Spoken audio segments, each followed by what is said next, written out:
Right, guys, I'm going to do the follow-along foam rolling of the quad, okay? It's one section, and we're just going to focus primarily on one part of the quad. When I say primarily one part, that doesn't mean it's going to be the same section on each leg, but where the knots are of such, okay, where you feel the tightness, okay, where it's more unpleasant. Got three types of foam rollers, okay? We've got the flat, okay, quite good for newbies. I know some people prefer them rather than the nudges. Personally, I prefer this one because it has the nudges, and then you can go full-on psychopath mode where you have this bad boy. Personally, I think this one's better for your glutes and for your hamstrings.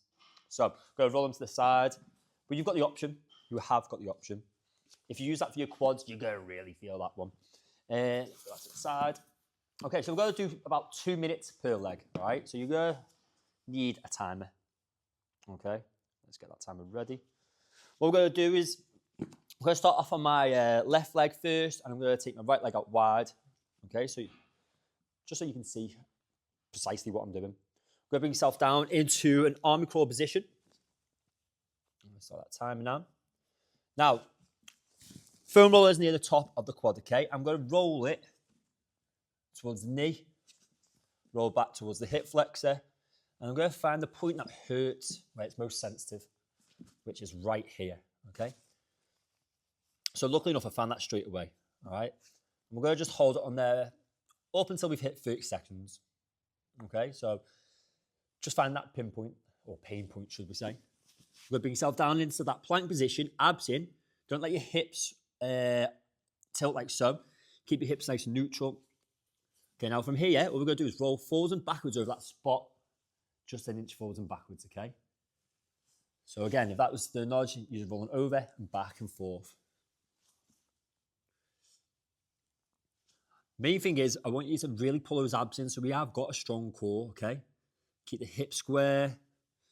Make sure we're not just dropping the back like so, no hyperextension. So we're always focusing on our posture and our form. Okay, done a minute now. What we're going to do, we're going to bend the knee up like so, and then back down. And now you can see I've got the toe pointed down towards the floor, okay? That's going to create more tension. We can loosen that foot. You can still feel it, but not as much. So for me, when I've got the toes pointed, I can feel more tension. We're going to do this for 20 seconds. Then for the next 20 seconds, all we're going to do is hold it up, roll forwards and backwards on the spot. It's starting to get a little bit more uncomfortable now.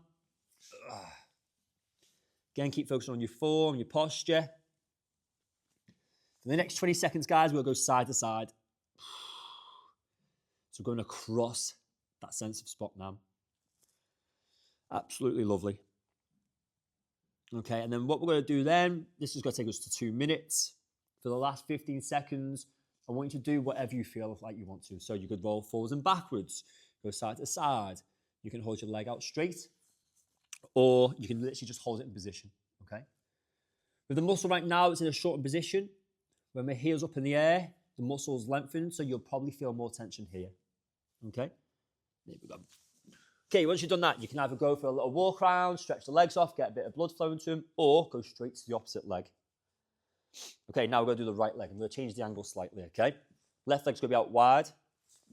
I'm going to start off at mid-quad. Start the timer. Okay, right, I'm going to go towards the knee. Roll back all the way to the hip flexor. See where it hurts most. For me, it's about 3/4 towards the top of the quad, okay? Pushing towards the hip flexors. That's where I'm feeling the most tension in this leg. And to be fair, if you were to look into it, there'd be reasons why you can feel it in different positions of the quad more, okay? While certain muscles are feeling it more, what's happening within the posture, where's this tension, where's tightness, and it'll always relate back to your posture. Okay, now run forwards and backwards, so on that point, just an inch. Again, you're going to pull those abs in. You're not going to drop your belly down towards the ground. You're going to hold that core nice and tight. Keep the hips relatively tall. And breathe.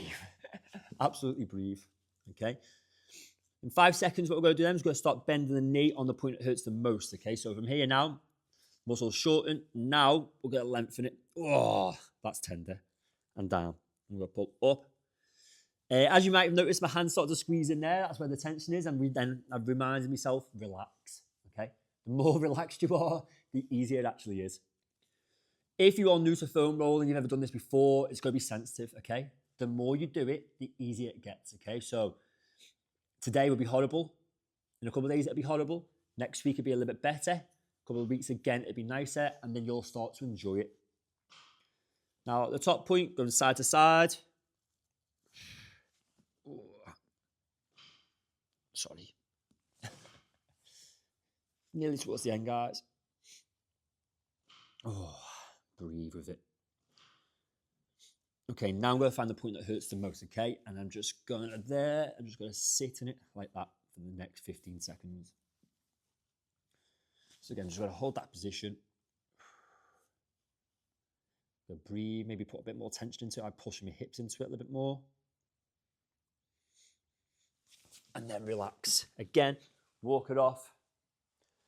Maybe have a little stretch. Maybe jump into your exercises, whatever you like. But that's how we'll go foam roll the quad specifically.